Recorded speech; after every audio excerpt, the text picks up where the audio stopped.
What's my down payment? If you plan to house hack and buy a 2, 3, or 4 unit property, how much money do you need for your down payment and closing costs?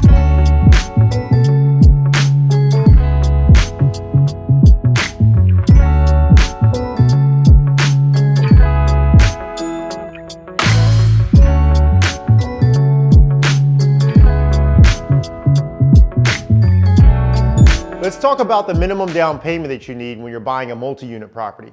House hacking is very popular right now with first-time home buyers. So you need to know how much money you need for your down payment and closing costs so that you can get qualified for home loan financing.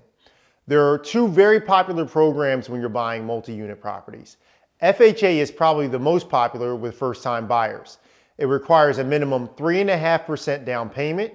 That's 3.5% of the sales price, plus your closing costs. Closing costs usually range between 5% and 6% of the sales price.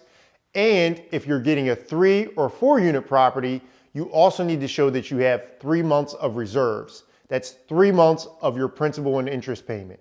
So again, FHA equals 3.5% down payment plus your closing costs plus 3 months reserves if you're getting a 3 or 4 unit property.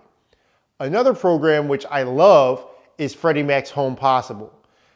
On the 1st of April, 2021, they're changing the rules, but for the time being, you can get a Freddie Mac Home Possible loan with a 5% down payment to purchase a 2, 3, or 4 unit property.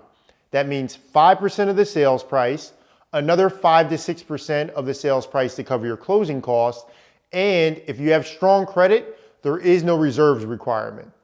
That means that you can buy a house with 10 to 11% of the sales price and get a 2, 3, or 4 unit property where your tenants are helping offset your mortgage payment by paying you rent each month.